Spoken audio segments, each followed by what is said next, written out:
kids, no people.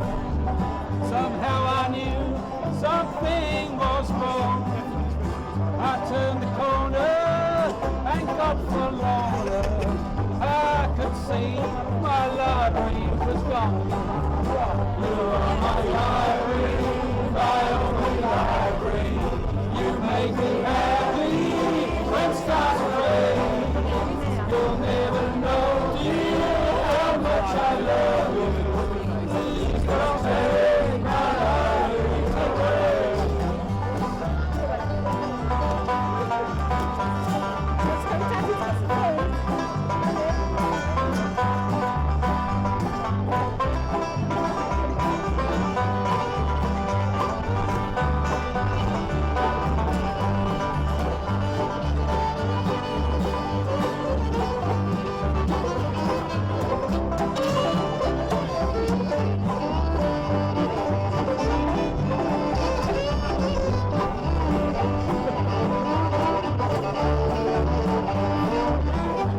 My library, my only library. You make me happy when stars rain. You'll never know, dear, how much I love you. Please don't take my library away.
So why are you here today?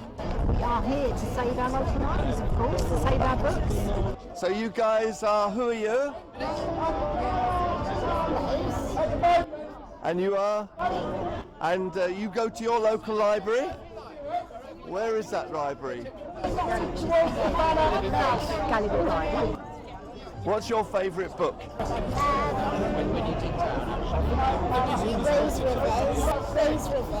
Rose Rivers. What's it about? It's about a girl she at a school and she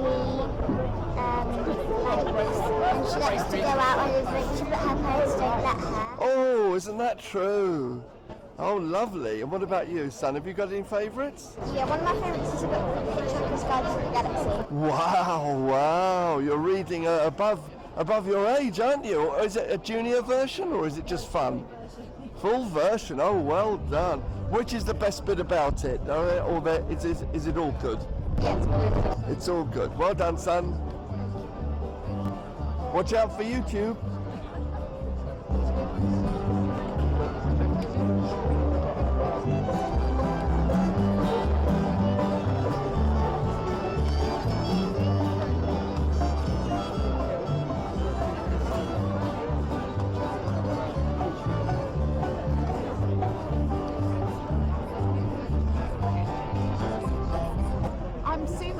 And I'm one of the leaders of the campaign to keep Shenfield Library alive and kicking. Who cares about Shenfield Library? Everybody in Shenfield cares about Shenfield Library. We've had nearly 9,000 people who have supported a petition. We had a very successful demonstration recently that was very well supported. All the schools love the library and lots of mums and older people too. Older people? Older, even older than me. Old people like me. And why have you come today? Because you're well out of the area. Well, we're all supporting the S.O.L.E campaign, saving all of the Essex libraries, but we want to show Essex County Council that there's a really strong feeling in support of our libraries, and we're not going to let these cuts go through lying down. We're going to, campaign against them. Yeah. Hello, I'm Heather Sawyer, and I'm also one of the leaders of the Save Shenfield Library campaign. Shenfield Library is one of the best used libraries in the county. Even Essex County Council statistics prove that. There are 30 book groups that operate out of the library, and Shenfield has the highest number of active users in all of Tier 2 and Tier 3. We really feel Shenfield should be a Tier 2 library. We support all the libraries staying open. We believe it's cultural vandalism to close them. Why was Shenfield on the hit list if it's so brilliant? Because it's 0.3 miles too close to Brentwood Library. That is the only reason. This is all for 0.3 miles. We feel that it's no coincidence that the library is on a very valuable plot that the County Council want to develop, and so I think that is a strong factor in their decision to try and turn it into a volunteer-run library. That's not appropriate for a library this size.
These books are your books, these books are my books, from Canvey Island to the Suffolk border, from Silken Forest to the East Coast border, where these books were made for you and me.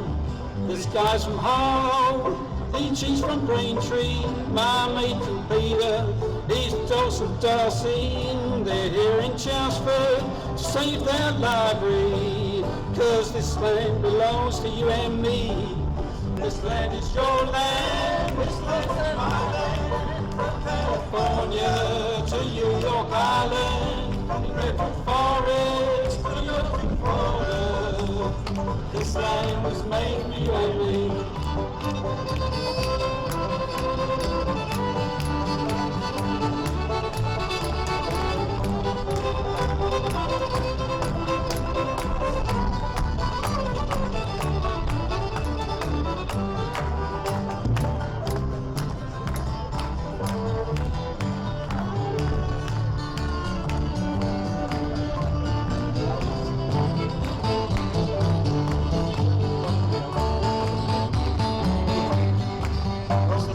Shining as I was strolling, and the wheat fields waving, and the dust clouds rolling, as the fog was lifting, the voice was chanting, this land was made for you and me. Your land, this land is my land, from California to New York Island, from the Redwood Forest to the Gulf Stream waters, this land was made for you and me. Public services are where we come together. They're there for us all, young, old, rich, poor, and they bring our society together. I'm a nurse. Over the last few years I've witnessed firsthand the impact of the cuts to our statutory services. And let's reflect on that word for a second, statutory. They're not additional, they're not nice to haves, they're required by law. And yet in the drive to reduce the size of the state, they've been shaved and cut and reduced to the bare minimum. And what's the result?